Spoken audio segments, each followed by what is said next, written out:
जब तक care taker Gungun के कमरे में पहुंची, वो जमीन पर पड़ी हुई थी और उसके मुंह से लगातार खून निकल रहा था। उसकी आंखें खुली रह गई थी और ऐसा लग रहा था जैसे गुनगुन को बहुत बड़ा झटका लगा है।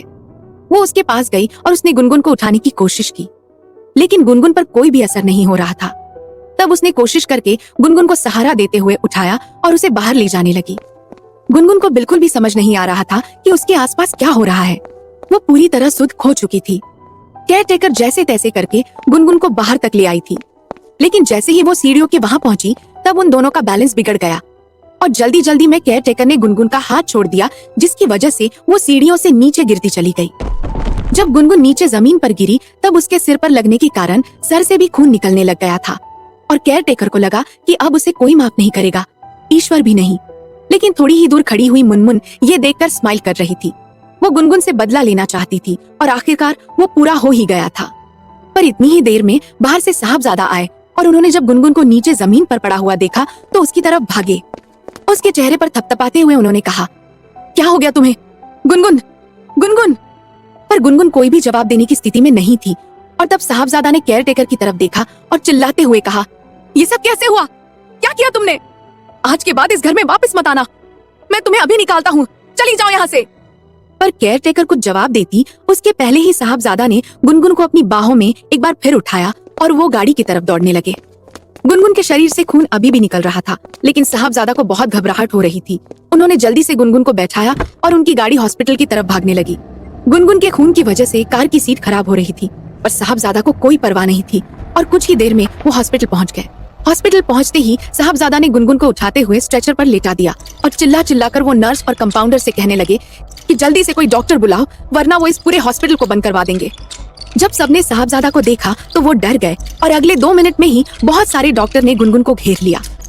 गुनगुन के खून की वजह से साहबजादा के कपड़े और स्ट्रेचर की बेडशीट खराब हो गई थी। ऐसा लग रहा था जैसे उसके शरीर का पूरा खून बाहर आ रहा है। तब डॉक्टर उसे जल्दी से ऑपरेशन थिएटर में ले गए और साहबजादा बाहर खड़े रहे। साहबजादा का दिल बहुत तेजी से धड़क रहा था और वो अपने आप को कंट्रोल नहीं कर पा रहे थे।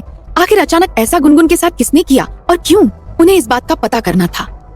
तभी डॉक्टर आए और उन्होंने साहबजादा से कहा, सॉरी साहबजादा, लेकिन खून बहुत ज्यादा लॉस हो गया है और उसकी वजह से हमें ब्लड चढ़ाना पड़ेगा, लेकिन हमारे ब्लड बैंक में ए नेगेटिव ब्लड नहीं है, इसलिए आपको कहीं ना कहीं से ब्लड अरेंज करना पड़ेगा। ए नेगेटिव? ये तो मेरा ब्लड ग्रुप है, क्या मैं खून दे सकता हूँ? साहबजादा ने पूछा और तब डॉक्टर ने कहा, क्या आपने पिछले 24 घंटों में कोई अल्कोहल कंजम्पशन तो नहीं किया है? तब साहबजादा ने सोचा और उन्हें कुछ याद आया। तब उन्होंने कहा, डॉक्टर कल रात मैं एक पार्टी में गया था और वहां पर थोड़ी सी वाइन पी थी, पर वो इतनी ज्यादा भी नहीं थी। आई थिंक कि अगर आपके पास ब्लड नहीं है तो हमें जल्दी करना चाहिए। अभी मैं ब्लड लेने जाऊंगा तब तक बहुत देर हो जाएगी और मैं नहीं चाहता कि गुनगुन को कुछ भी हो। डॉक्टर ने साहबजादा की बात पर गौर किया और फिर हामी भर दी, क्योंकि उनके पास कोई चारा नहीं था। कुछ मिनट बाद ही साहबजादा दूसरे रूम में स्ट्रेचर पर लेटे हुए थे और अपने हाथ में उन्होंने ड्रिप लगा रखी थी, जिसकी वजह से खून एक बोतल में इकट्ठा हो रहा था। तब वो अपने आप से कहने लगे, मैं ये सब तुम्हारे लिए कर रहा हूँ गुनगुन, तुम्हारे लिए तो मैं अपनी जान भी दे सकता हूँ। मुझे पता नहीं था कि तुम्हारा और मेरा ब्लड ग्रुप सेम है। अब जब मेरा खून तुम्हारे शरीर के अंदर होगा तो हमारा कनेक्शन और भी स्ट्रांग हो जाएगा। इधर साहबजादा गुनगुन को खून दे रहे थे, उधर एक्स लॉ फर्म में कुछ और ही चल रहा था। मिश्रा जी की डेस्क पर एक न्यूज़पेपर पड़ा हुआ था और उन्हें फ्रंट पेज देखकर बहुत गुस्सा आ रहा था, क्योंकि फ्रंट पेज पर ही साहबजादा और गुनगुन का कल रात वाला फोटो था और उसके ऊपर हेडलाइन लिखी हुई थी, केस के बहाने स्माइल करती हुई गुनगुन।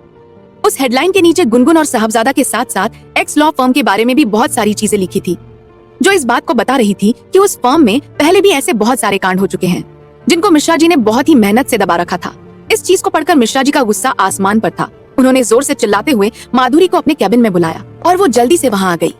वो मिश्रा जी के गुस्से को देखकर बहुत हैरान थी और तब उन्होंने चिल्लाते हुए कहा, ये सब क्या चल रहा है माधुरी? क्या तुम्हें इस बारे में कुछ भी पता है? ये गुनगुन केस लड़ने आई है या फिर अपने रिलेशन बनाने के लिए?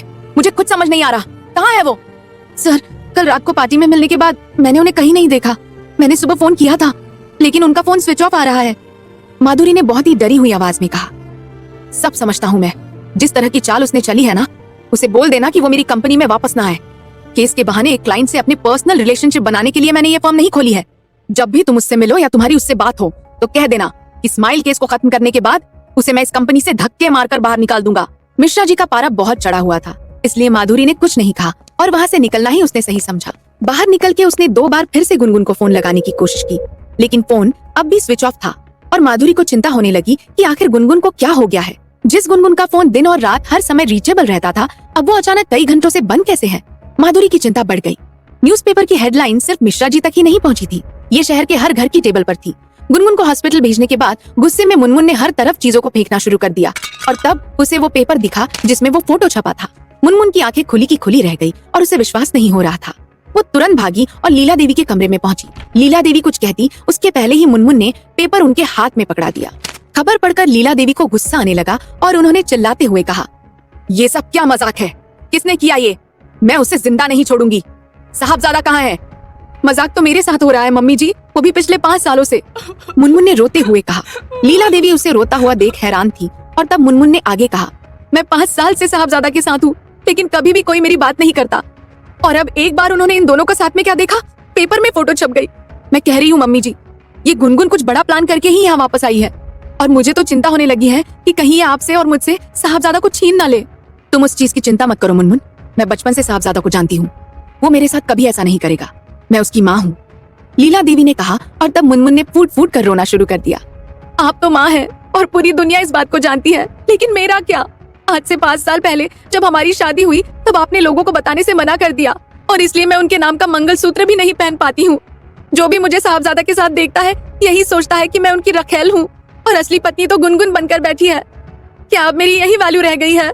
अगर ऐसा है तो मुझे ये घर छोड़ने से अब कोई नहीं रोक सकता। मुनमुन ने इतना कहा और वो वहाँ से बाहर जाने लगी और वो एक कदम भी आगे बढ़ाती उससे पहले ही लीला देवी ने उसका हाथ पकड़ा और कहा, पागल मत बनो मुनमुन, तुम और मैं दोनों जानते हैं कि गुनगुन और तुम में कौन साहबजादा के लिए सही लड़की है। रही बात तुम्हारी शादी की तो मुझे माफ कर दो। उस टाइम मैं इस बात को बाहर नहीं आने दे सकती थी कि साहबजादा का डाइवोर्स हो चुका है, लेकिन अब मुझे मेरी गलती का एहसास हो रहा है। और तुम चिंता मत करो, मैं कुछ दिनों में ही एक ग्रैंड पार्टी ऑर्गेनाइज करती हूँ और उसमें हम सबको तुम्हारी और साहबजादा की सच्चाई के बारे में बता देंगे। मुझे बस तुम थोड़ा सा टाइम दे दो।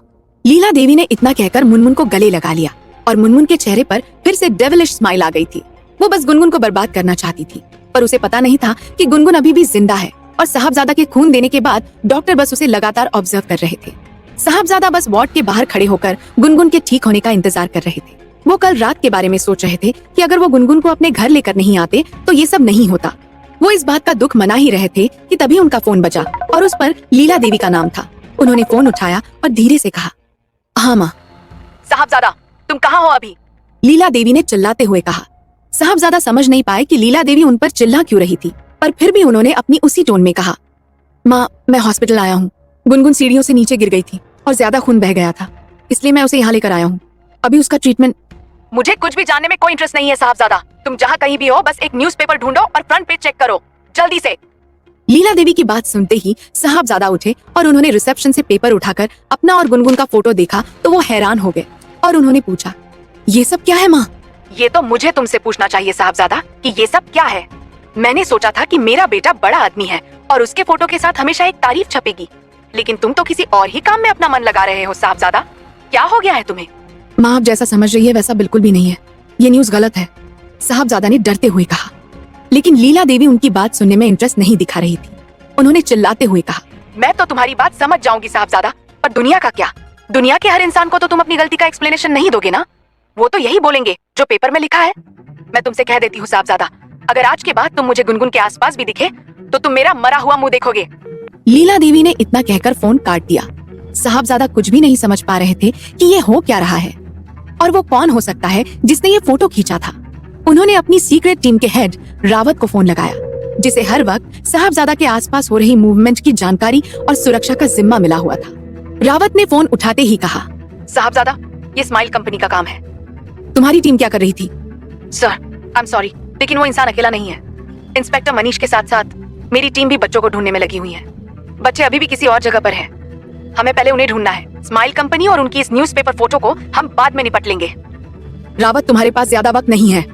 इतना कहकर साहबजादा ने फोन काट दिया और सोचने लगे कि स्माइल कंपनी के ओनर अपना केस स्ट्रॉन्ग करने के लिए इस हद तक गिर गए थे कि उन्होंने एक जासूस को साहबजादा के पीछे लगा दिया था।